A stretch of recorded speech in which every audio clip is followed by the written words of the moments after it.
और इस बीच हरियाणा और उत्तर प्रदेश में एनआईए की तरफ से बड़ा एक्शन किया गया है। एनआईए ने अलग अलग जिलों में 8 जगहों पर छापेमारी की।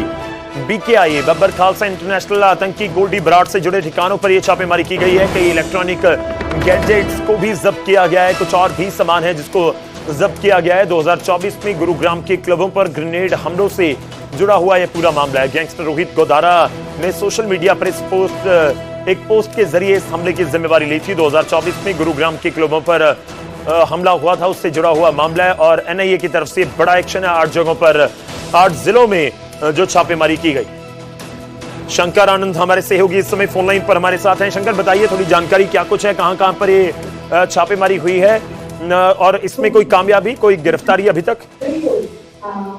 निश्चित तौर पर देखिए, जिस तरह से केंद्रीय जांच एजेंसी एनआईए के द्वारा एक बड़ी सर्च ऑपरेशन की कार्रवाई को अंजाम दिया जा रहा है और जिस तरह से अगर कहा जाए हरियाणा और उत्तर प्रदेश के कई इलाकों में भी जिस तरह से सर्च ऑपरेशन को अंजाम दिया जा रहा है और जिस तरह से बब्बर खालसा इंटरनेशनल आतंकी गुट जो है और इस मामले में जो गोल्डी बराड़ है, जिसे जिंदर सिंह उर्फ गोल्डी बराड़ जो है, उससे जुड़े हुए कई जो अन्य आरोपी थे, उससे जुड़े कुछ महत्वपूर्ण इनपुट्स मिले थे।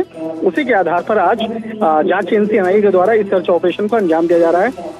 और पिछले कुछ समय पहले जिस तरह से अमेरिका स्थित जो गैंगस्टर रणदीप मलिक है, उससे जुड़े हुए कई अन्य आरोपी हैं, उससे जुड़े हुए कुछ इनपुट्स मिले थे और उसी इनपुट के आधार पर उसका जो गुरुग्राम कनेक्शन है वो निकल के आया था। जिस तरह से गुरुग्राम की अगर बात करें तो पिछले साल जिस तरह से दिसंबर 2024 में सेक्टर 29 में जिस तरह से वेयर हाउस क्लब और वुमेन क्लब के पास जो ग्रेनेड हमला हुआ था, तो वहां पर जिस तरह से उसका कनेक्शन फॉरेन से जुड़ा हुआ निकल के आया था और इस मामले में कुछ नए इनपुट्स जो हैं वो खंगाले गए और आज 8 लोकेशन पर सर्च ऑपरेशन की कार्रवाई को अंजाम दिया जा रहा है और इस सर्च ऑपरेशन के दौरान में काफी महत्वपूर्ण सबूतों को, इलेक्ट्रॉनिक एविडेंस को इकट्ठा किया गया है, जिसके आधार पर आने वाले दिनों में कई लोगों से पूछताछ की जाएगी।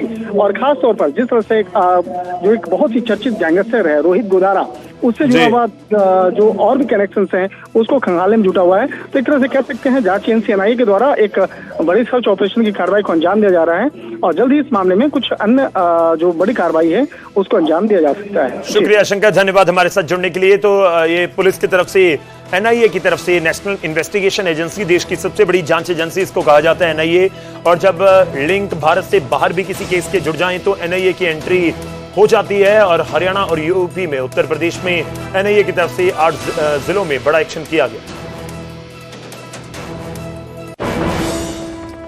चलिए आगे बढ़ते हैं, अगली खबर का रुख करेंगे। प्राइवेट स्कूलों की मनमानी पर सरकार अब सख्ती के मूड में है। स्कूल शिक्षा विभाग की ओर से स्कूलों को निर्देश दिए गए हैं कि प्राइवेट स्कूलों को सरकार ने 6 निर्देश जारी किए।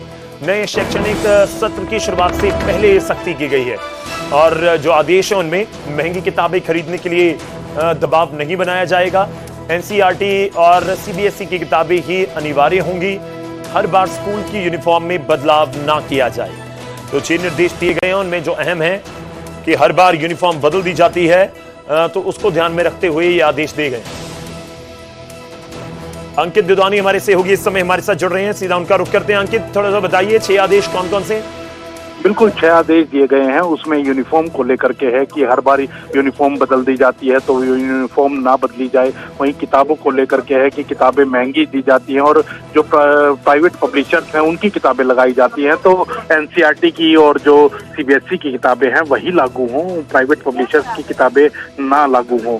साथ ही पानी के लिए कि पानी के पर्याप्त सुविधाएं जो स्कूल है उसके अंदर हों, बच्चों को मजबूर ना किया जाए कि पानी की बोतल्स वो घर से लेकर के आए। तो इस तरह के आदेश जो है वो दिए गए हैं और कहीं ना कहीं जो एक जो बस्ता होता है जो उसका वजन कम से कम रखा जाए और वो वजन के को लेकर भी डिस्क्राइब किया गया है कि पहली क्लास में कितना हो, दूसरी क्लास में कितना हो, तो ये वजन के लिए भी कहा गया है।